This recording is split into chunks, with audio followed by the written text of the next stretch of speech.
सबैलाई नमस्कार। म प्रदीप खतिवडा। सदाझै आज मिति 2078 साल जेठ 31 गते सोमबारमा छौं हामी। आशा गर्छु यहाँहरू शारीरिक, मानसिक र भावनात्मक रूपमा सशक्त हुनुहुन्छ। आफ्नो अध्ययनप्रति अत्यन्त संवेदनशील भएर लाग्नु भएको छ र कोभिडको यस महामारीमा पनि अन्य बाधा अवरोधहरूलाई पन्छाउँदै व्यवस्थापन गर्दै अगाडि बढ्नु भएको छ। आज म सुरुमा यो कम्पनी एन 2063 मा जान्छु। त्यसपछि यहाँलाई एक दुईवटा कुरा गरेर म यो भिडियोलाई सक्छु। कम्पनी एन 2063 बाट यो नेपाल बैंक लिमिटेड, राष्ट्रिय वाणिज्य बैंक, कृषि विकास बैंक सबैतिर छ कम्पनी एनको। त्यही कम्पनी एन बाट के कस्तो क्वेशन आउन सक्छ भन्ने कुरा चाहिँ यो सब्जेक्टिभमा अथवा अब्जेक्टिभमा कस्ता खालको क्वेशन आउन सक्छन् हामी छलफलको विषय बनाउँछौं। कम्पनी एन 2063 साल कार्तिक 24 गते जारी भएको थियो अनि यसलाई चाहिँ यो कम्पनी एनलाई नेपालको संविधान अनुकूल बनाउन भनेर चाहिँ 2075 11 महिना 19 गते संशोधन गरिएको छ। तर कम्पनी एनको पहिलो संशोधन चाहिँ 2074 1 महिना 19 गते भएको थियो। यही 2074 1 19 कै संशोधन चाहिँ अहिले चलिरहेको हो। तर संविधान अनुकूल बनाउने भनेर चाहिँ 2075 11 19 मा पनि कम्पनी एनलाई अलिकति संशोधन गरेको छ।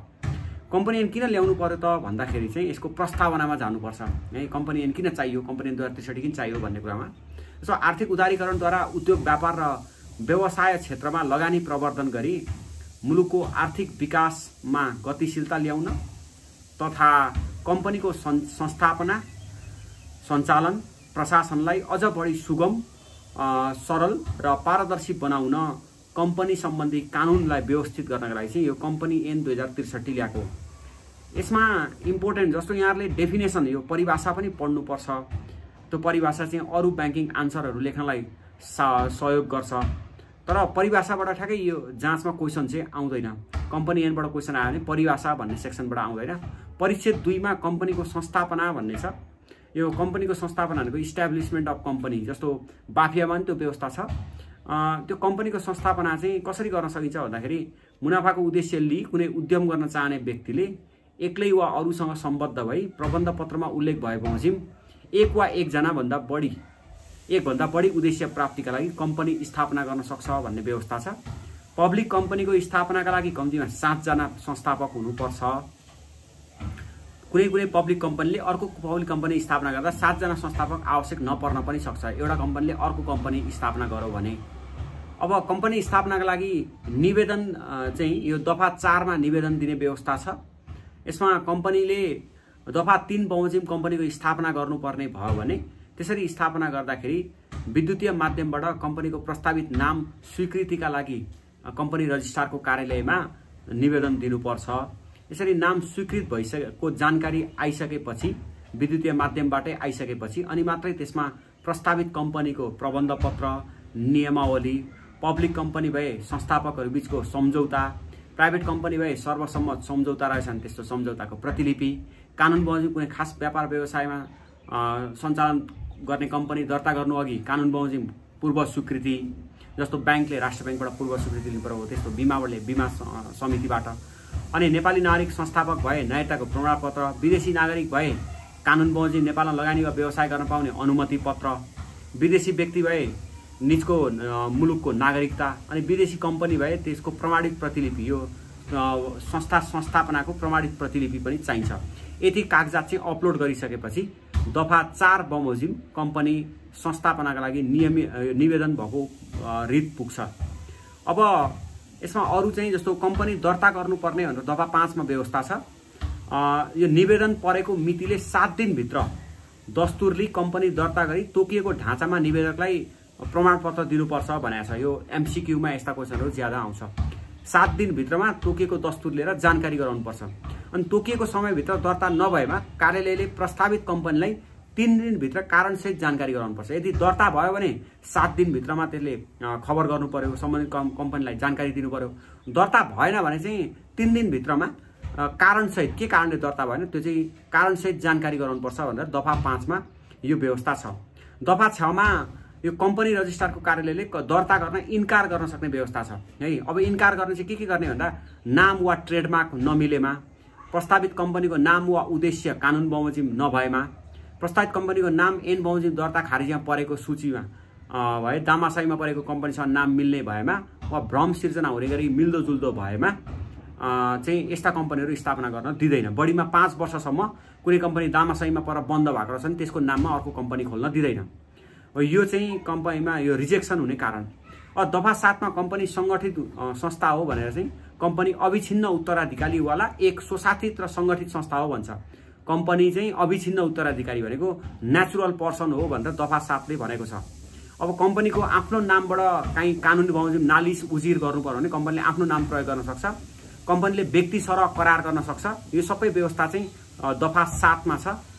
अनि दायित्व सीमित हुने भनेर चाहिँ यो संस्थापित कम्पनीहरूको कारोबारको सम्बन्धमा शेयर धनीहरूको दायित्व चाहिँ उनीहरूले खरिद गरेको शेयर बराबर मात्रै हुने। जस्तो 100 को शेयर किनेको छ भने डुब्यो कम्पनी भने 100 भन्दा तल घरबार बेचेर चाहिँ दिनु पर्दैन। यो दफा 8 मा छ।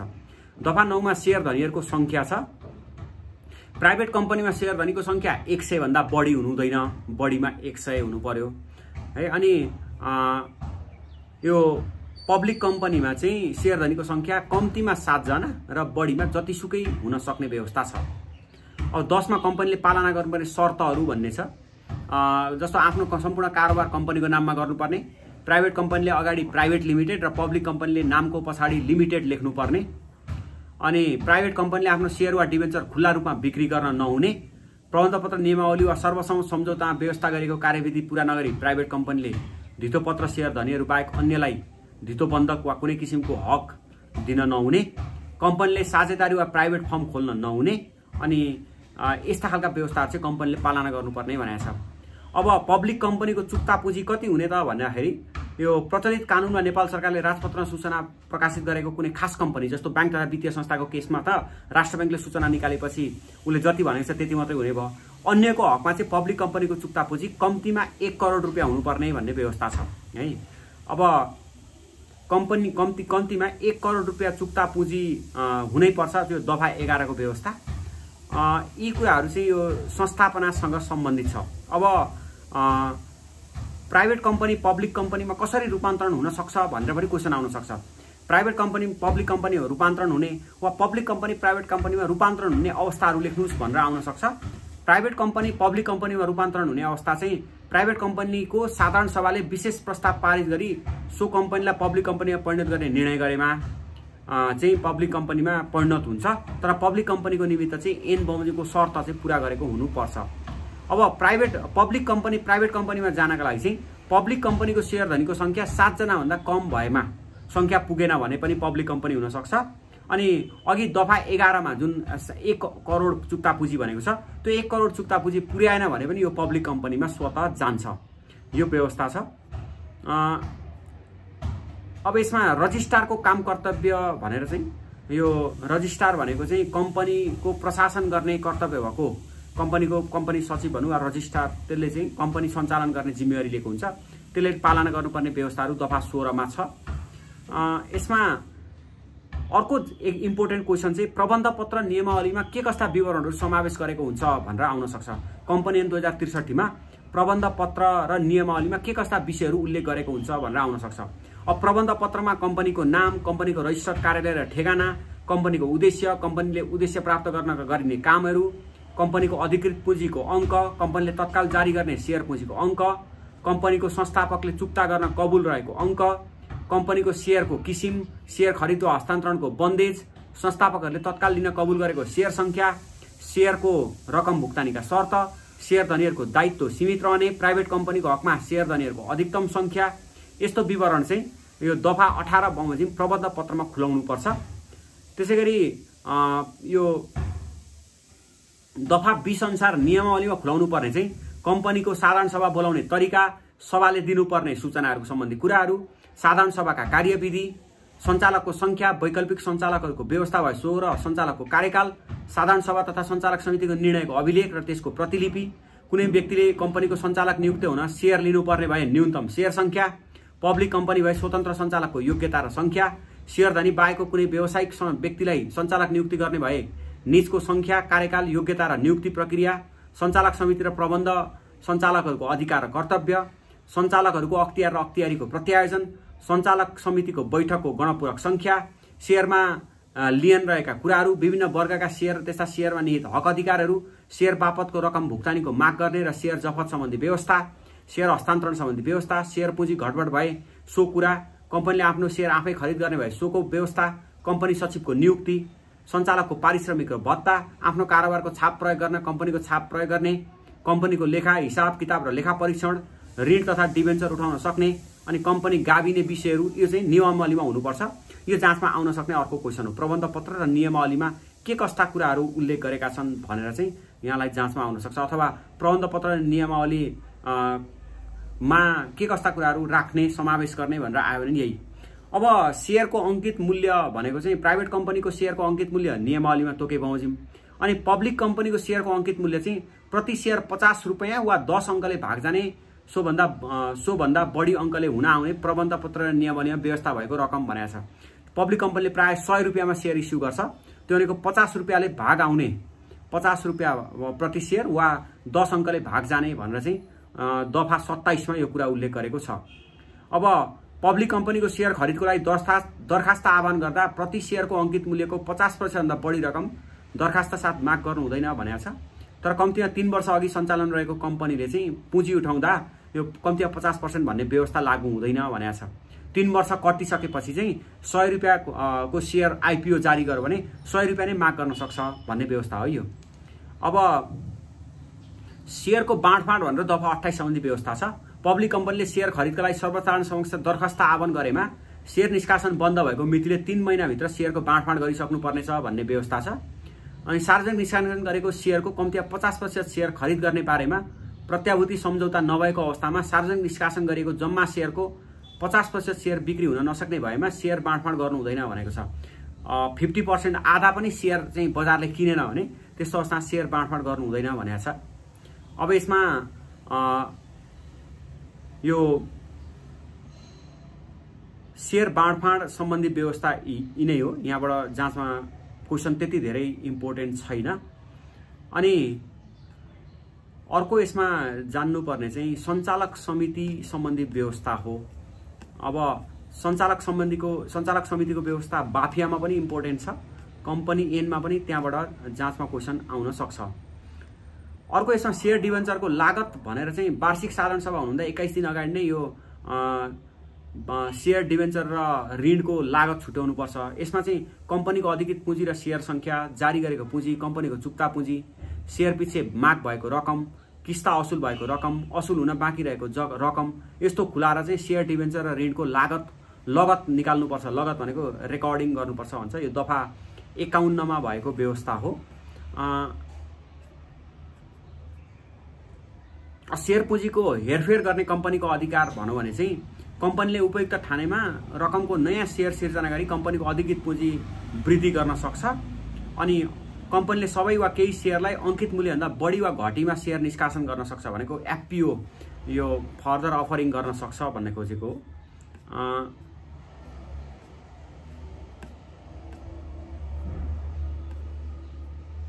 कम्पनीले आफ्नो सेयर आफै खरिद गर्न नहुने भनेर पनि यहाँलाई जाँचमा आउन सक्छ। कस्तो अवस्थामा आफ्नो सेयर आफै खरिद गर्न नहुने भनेर आउन सक्छ? कम्पनीले जारी गरेको सेयरको सम्पूर्ण रकम चुक्ता भइसकेको भए, पब्लिक कम्पनीले जारी गरेको सेयर धितोपत्र बोर्डमा दर्ता भइसकेको भए, आफ्नो सेयर आफै खरिद गर्न सक्ने व्यवस्था सम्बन्धित कम्पनीको नियमावलीमा भएको भए, आफ्नो सेयर आफै खरिद गर्न सक्ने गरी सम्बन्धित कम्पनीको वार्षिक साधारण सभाबाट विशेष प्रस्ताव पारित भएको भए, यस्तो बेलामा आफ्नो सेयर आफै खरिद गर्न कम्पनीले आफ्नो सेयर आफै खरिद गर्न सक्छ। योभन्दा बाहेकको अवस्थामा चाहिँ आफ्नो सेयर आफै खरिद गर्न सक्दैन भन्ने अवस्था छ। यो आफ्नो सेयर आफै खरिद गर्ने चाहिँ सेयर ब्याक गर्ने हो। अब अर्को एउटा इम्पोर्टेन्ट चाहिँ कम्पनीको साधारण सभा को बारेमा लेख्नुहोस् भन्ने क्वेसन आउँछ कि कम्पनी ऐन 2063 अनुसार कम्पनीको साधारण सभा सम्बन्धी व्यवस्थाहरू लेख्नुहोस् भनेर। यसमा दफा 67 मा जानुपर्छ, 67 मा वार्षिक साधारण सभा र विशेष साधारण सभा भनेर दुई प्रकारका साधारण सभाहरू छन्।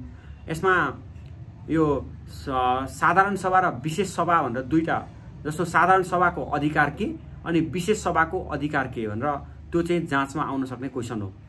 साधारण सभा, वार्षिक साधारण सभाबाट प्रत्येक पब्लिक कम्पनीले कारोबार सुरु गर्ने इजाजत पाएको 1 वर्षभित्रमा प्रथम वार्षिक साधारण सभा गर्नुपर्छ। त्यस पछाडि प्रत्येक वर्ष चाहिँ साधारण सभा गर्नुपर्छ। आर्थिक वर्ष पुरा भएको 6 महिनाभित्र वार्षिक साधारण सभा गर्नुपर्छ भनिन्छ। अब वार्षिक साधारण सभामा पेश हुने विषयहरू चाहिँ के हो भन्दा पब्लिक कम्पनीको वार्षिक साधारण सभामा सञ्चालकको लेखा परीक्षण भइसकेको रहेछ भने आर्थिक वर्षको विवरण, लेखा परीक्षकको प्रतिवेदन र सञ्चालकको प्रतिवेदन यो चाहिँ वार्षिक साधारण सभामा पेश गर्नुपर्छ। अनि जम्मा मत संख्याको कम्तीमा 5% मतको प्रतिनिधित्व गर्ने गरी शेयर धनी वा शेयर धनीहरूले चाहेमा यो सञ्चालक समक्ष निवेदन दिएर वार्षिक साधारण सभा छलफलको विषय बनाउन यो विषय छलफल गर्ने भनेर त्यो पनि भन्न सक्छन्। पब्लिक कम्पनीको वार्षिक साधारण सभा हुनुभन्दा कम्तीमा 21 दिन अगाडि नै वार्षिक साधारण आर्थिक विवरण, सञ्चालकको प्रतिवेदन, लेखा परीक्षणको प्रतिवेदन, शेयर धनीको निरीक्षण र प्राप्त गर्न सक्ने व्यवस्था मिलाएर चाहिँ राष्ट्रिय स्तरको पत्रिकामा सूचना निकाल्नुपर्छ भन्ने व्यवस्था छ।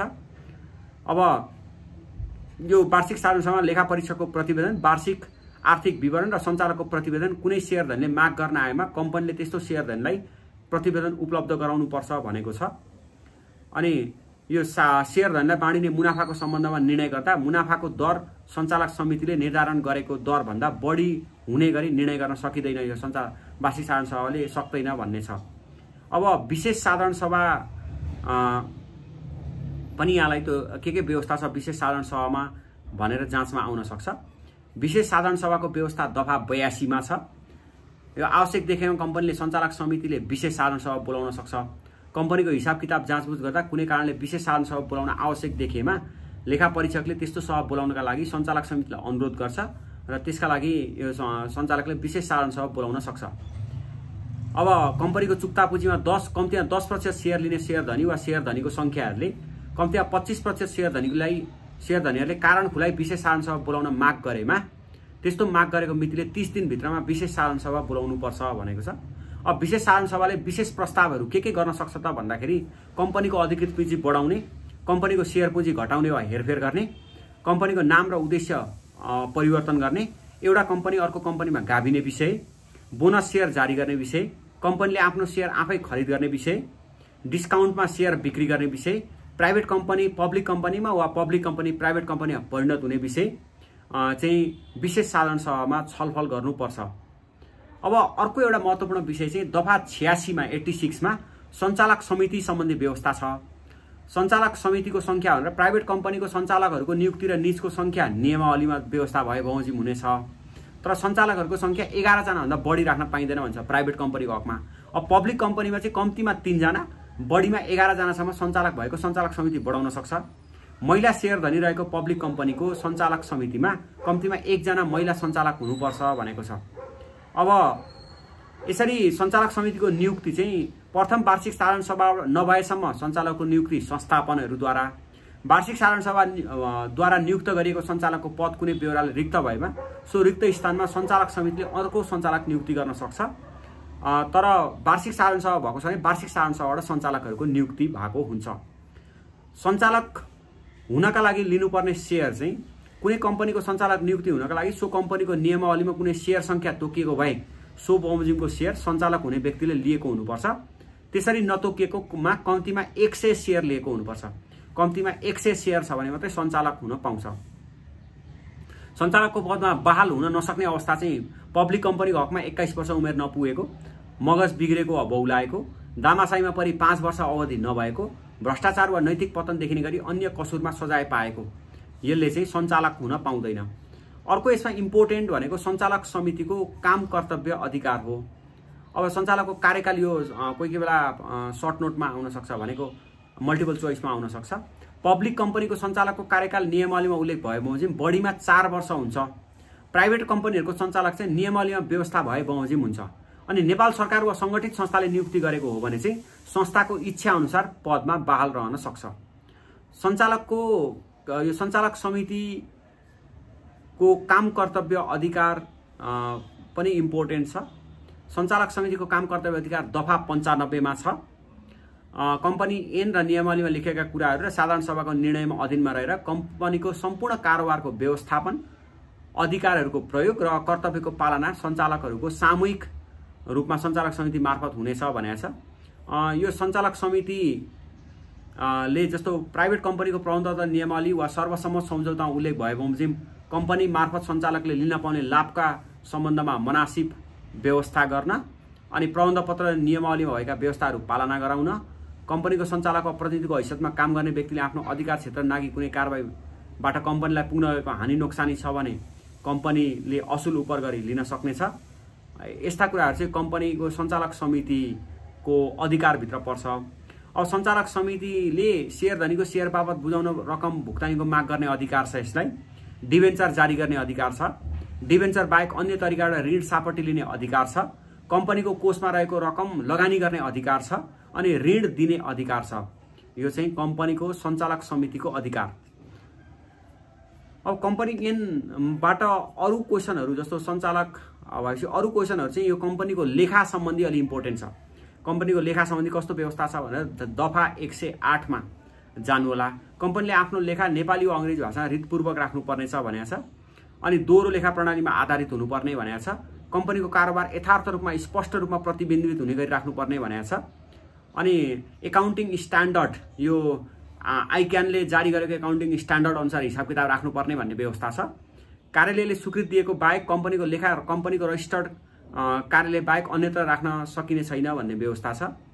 अब वार्षिक आर्थिक विवरण र सञ्चालक समितिको प्रतिवेदनमा के कुरा उल्लेख गर्ने भनेर दफा 109 मा छ। जस्तो आर्थिक वर्षको अन्तिम मितिको वासलात, आर्थिक वर्षको नाफा नोक्सानको हिसाब अनि आर्थिक वर्षको नगद प्रवाहको विवरण यो दफा 109 अनुसार राख्नुपर्छ भन्ने व्यवस्था छ। अब सञ्चालक समितिले छुट्टै प्रतिवेदन पनि त्यही वर्ष दिनुपर्छ। जस्तो विगत वर्षको कारोबारको सिंहावलोकन, राष्ट्रिय तथा अन्तर्राष्ट्रिय परिस्थितिबाट कम्पनीको कारोबार परेको असर, प्रतिवेदन तयार भएको मितिसम्म चालु आर्थिक वर्षको उपलब्धि र भविष्य गर्नुपर्ने कुराको सञ्चालक समितिको धारणा, कम्पनीको औद्योगिक वा व्यावसायिक सम्बन्ध, कारोबारमा असर पार्ने कुराहरू यो राख्नुपर्छ। यसमा यिनै कुराहरू जस्तो लेखा परीक्षकको नियुक्ति सम्बन्धी व्यवस्था पनि महत्त्वपूर्ण छ। दफा 111 लेखा परीक्षकको नियुक्तिबाट कम्पनीले लेखा परीक्षक प्रचलित कानुन बमोजिम लेखा परीक्षक नियुक्ति गर्नुपर्छ भनेको छ। लेखा परीक्षक को काम कर्तव्य अधिकार यो जाँचमा क्वेसन आयो भने चाहिँ लेखा परीक्षकको नियुक्ति सम्बन्धी कस्तो व्यवस्था छ, लेखा परीक्षकको काम कर्तव्य अधिकारहरूको बारेमा लेख्नुहोस् भनेर, लेखा परीक्षण सम्पन्न गर्न आवश्यक सूचना र स्पष्टीकरण उपलब्ध भए नभएको, कम्पनीको आफ्नो कारोबार यथार्थ रूपमा स्पष्ट हुने गरी लेखा राखे नराखेको, प्राप्त भएको वासलत नाफा नोक्सान र नगद प्रवाह विवरण प्रचलित कानुन बमोजिम भए नभएको, लेखा परीक्षणको सिलसिलामा उपलब्ध गरेका स्पष्टीकरणहरू चित्त बुझेको वा नबुझेको, सञ्चालक समिति र प्रतिनिधि वा कुनै कर्मचारीले कानुन विरुद्ध काम गरेको वा नगरेको, यो कुराहरू खुलाएर लेखा परीक्षणको प्रतिवेदन तयार पार्नुपर्छ भन्ने व्यवस्था छ। यिनै कुराहरू चाहिँ जाँचमा इम्पोर्टेन्ट छ कम्पनी ऐन 2063 बाट। अब तल एउटा अर्को व्यवस्था चाहिँ कम्पनीको स्वैच्छिक खारेजी भनेर परिच्छेद 10 मा छ व्यवस्था, त्यो एकचोटि पढ्नु होला। अनि बाध्यात्मक खारेजी यो गर्दाखेरि लिक्विडेटरको व्यवस्था छ नि। लिक्विडेटर भनेको चाहिँ त्यो खारेजी बाध्यात्मक खारेजी गर्दाखेरि कम्पनीमा एसेट सम्पत्ति दायित्वको अवस्था कस्तो छ त्यसको बारेमा जानकारी लिने हो। त्यही भएर लिक्विडेटरको नियुक्ति र लिक्विडेटरको काम कर्तव्य अधिकार के हो भन्ने कुरा जाँचमा आउन सक्छ। अब यो लिक्विडेटरको काम कर्तव्य अधिकार भनेको 6 महिनामा कम्पनी खारेज गर्ने सम्बन्धमा आम्दानी र खर्चको हिसाब किताब तयार पार्ने, लिक्विडेटर नियुक्ति भइसकेपछि प्रत्येक 6 महिनामा कम्पनी खारेज गर्ने सम्बन्धी काम कारबाहीको प्रगति विवरण कम्पनीका सेयर धनी जानकारी गराउने, कम्पनीको तर्फबाट प्राप्त गर्नुपर्ने सम्पत्ति र असुल गर्नुपर्ने सबै रकम कम्पनीको सबै साउहरूको ऋण तथा अन्य दायित्वहरू चुक्ता गर्ने, यो चाहिँ लिक्विडेटर यसका लागि नियुक्ति गरेको हुन्छ। यो कुरा चाहिँ एक्जाममा इम्पोर्टेन्ट छ कम्पनी ऐन 2063 बाट। यो अलि लामो खालको ऐन छ कम्पनी ऐन 2063। त्यही भएर कम्पनी ऐनबाट क्वेसन अलि अगाडिबाट जस्तो सञ्चालक समितिबाट वा साधारण सभा विशेष साधारण सभाबाट कम्पनीको प्रबन्ध पत्र नियमावलीबाट त्यताबाट अलि ज्यादा इम्पोर्टेन्ट छ। पछाडिबाट आयो भने चाहिँ लेखा परीक्षण, लिक्विडेटर यस्ता कुराहरू आउँछ। जाँचमा कम्पनी ऐन भन्दा पनि इम्पोर्टेन्ट चाहिँ बाफिया र एनआरबी एक्ट अनि हिजो मैले भनेको यो ब्याङ्किङ कस्तो तथा सजाय ऐन नै हो। तर कम्पनी ऐनलाई एकचोटि सर र मैले अहिले भनेको कुरा सुन्नु अनि फेरि एकचोटि ऐन पल्टाउनु, त्यो भएपछि अनि इम्पोर्टेन्ट 7-8 वटा इम्पोर्टेन्ट व्यवस्था चाहिँ कपीमा लेख्नुहोस् अनि कपीमा लेखेर त्यसलाई मेमोराइज गर्नुहोस्, त्यो चाहिँ प्रभावकारी हुन्छ। ल अब आजको हाम्रो क्लास यही अन्त्य गर्छौँ।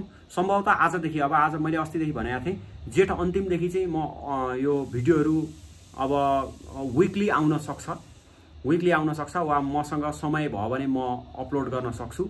यहाँहरू त्यो युट्युबमा टचमै बस्नु होला, यहाँलाई नोटिफिकेसन आइहाल्छ। त्यो लाइक र सब्सक्राइब गर्नुभएको छ भने सब्सक्राइब गर्नुभएको छ युट्युब मेरो च्यानल भने मैले बनाएका भिडियोहरू तपाईँको सम्म पुगिहाल्छ, नोटिफिकेसन आइहाल्छ। विकली अथवा प्रत्यक्ष रूपमा भेटघाट गर्ने जस्तो लिङ्क दिएर कुनै दिन इन्ट्र्याक्सन गर्ने कुरा छँदैछ। यहाँहरूको एक्जामिनेसन असम्भवतः यो सेकेन्ड वेभ जुन अहिलेको वेभ छ यो वेभ चाहिँ असार अन्तिमसम्ममा कम्ती हुन्छ र लकडाउन पनि बिस्तारै असारभरिमा सबै किसिमका लकडाउनहरू सकिन्छन्। स्कुल कलेजहरू पनि साउन अन्तिम भदौदेखि सुचारू हुन्छन्। त्यही भएर त्यो भएपछि तपाईँहरूको पुरानो जाँचहरूको ड्युज एक्जाम सबै हुन्छ। लोकसेवाले कस्तो योजना बनाइरहेछ भने पुरानो ड्युजहरू सक्नलाई एकै दिनमा 2-3वटा जाँच पनि गर्ने भनेको कृषि विकास बैंकको पनि एकै दिनमा र वाणिज्य बैंकको पनि एकै दिनमा, अर्को सेनाको पनि एकै दिनमा यसरी चलाउन सक्ने 2-3 शिफ्टमा काम गर्ने भनेर पनि सुन्नमा आएको छ। धेरै एक्जामहरू 2 वर्षदेखि पेन्डिङ भएको हुनाले त्यो एक्जाम हुँदैन भन्ने भ्रम चाहिँ नपाल्नु होला। अब दोस्रो वेभ फेरि तेस्रो वेभ आउन सक्छ, चौथो वेभ आउन सक्छ, त्यो चाहिँ फरक विषय भयो।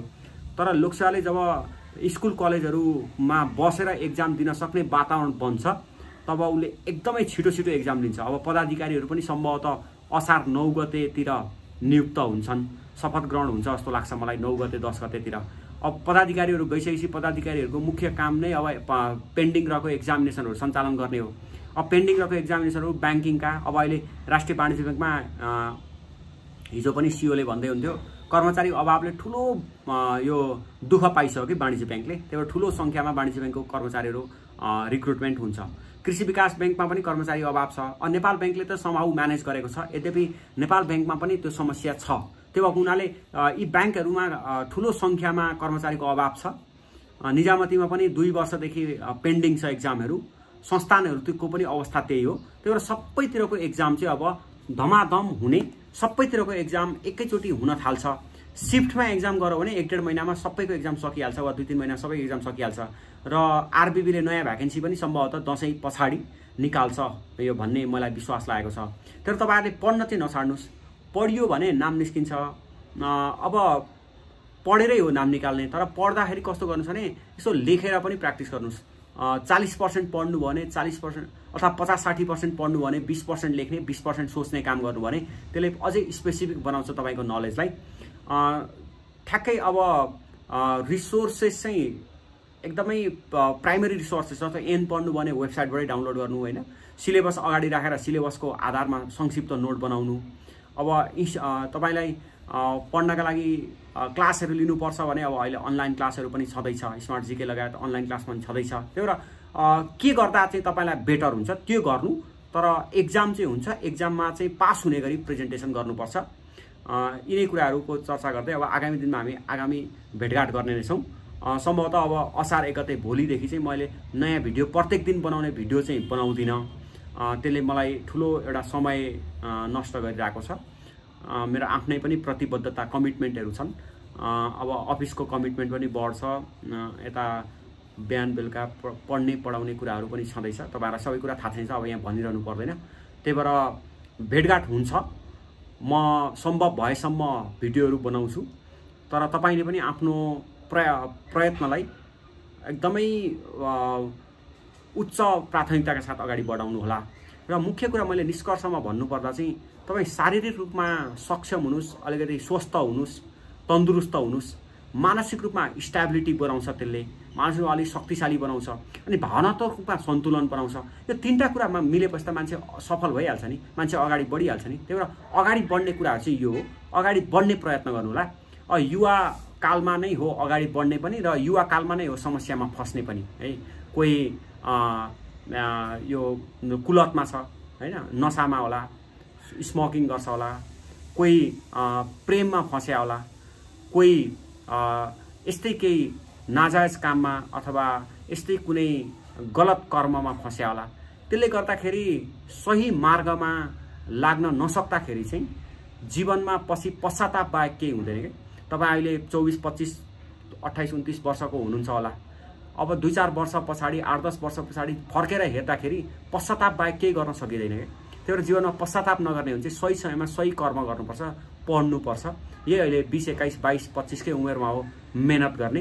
अहिले मेहनत गर्नुभयो भने 40, 45, 50 को उमेरमा तपाईँ सुरक्षित तरिकाले आफ्नो जीवनयापन गर्नुहुन्छ, आफ्नो वृत्ति विकास गर्नुहुन्छ, परिवार वृद्धि गर्नुहुन्छ, सन्तान वृद्धि गर्नुहुन्छ। सबै कुराको टुङ्गो लाग्दै जान्छ, तर अहिले चाहिँ तपाईँले सही कर्म गर्नुपर्छ। हस् त, यिनै शब्दका साथ मैले यो भिडियोलाई यहाँ अन्त्य गरेँ। आशा गर्छु यो भिडियोको सिरिजले यहाँलाई राम्रो लाभ प्राप्त गरेको होला। यो मेरो फेसबुक युट्युब च्यानललाई तपाईँले सब्सक्राइब गरेर छोड्नुभयो भने भविष्यमा बनाउने भिडियोहरू तपाईँलाई आइहाल्छ, त्यो नोटिफिकेसन आउँछ र त्यसरी नै तपाईँले प्राप्त गर्न सक्नुहुन्छ। हस् त, आजलाई धन्यवाद। Have a nice time, have a studious time. Thank you so much. यत्रो दिन तपाईँले 34 दिनसम्म लगातार भिडियो हेरिदिनु भयो, थ्याङ्क यू सो मच। तपाईँलाई धेरै धेरै धन्यवाद छ। यहाँहरूले सहयोग गर्नु होला। लकडाउनको बेलामा दिनको एउटा मात्रै भिडियोले पनि यहाँलाई अलिअलि सहयोग गरेको होला। यसरी आएर भर्चुअल्ली हामी आबद्ध भयौँ, त्यसका लागि धेरै धेरै धन्यवाद है। सुनिदिनु भयो, मन पराइदिनु भयो, त्यो भिडियोमा भनेका कुराहरू तपाईँले अनुसरण गर्नुभयो, आफ्नो जीवनमा एप्लाई गर्नुभयो र केही परिवर्तन पनि महसुस गर्नुभएको होला। मैले डे 1 मा भन्दाखेरि अलि तपाईँलाई अनौठो लागेको थियो होला, तर आज 34 दिन पछाडि आउँदाखेरि त्यो कुराहरूबाट तपाईँले नै चेन्ज महसुस पाउनु भएको छ, परिवर्तन महसुस गर्नुभएको छ, आन्तरिक भाइब्रेसन पाउनु भएको छ। त्यो नै सबभन्दा महत्त्वपूर्ण कुरा हो। त्यसका लागि तपाईँलाई धेरै धेरै धन्यवाद। तपाईँ एकदम आभारको पात्र हुनुहुन्छ। यसरी जीवनमा अगाडि बढ्दै जानुस्। जीवनमा एउटा तहको सुखमय वा एउटा तहको समृद्धि वा स्थायित्व चाहिँ हुन्छ। हस् त, धन्यवाद।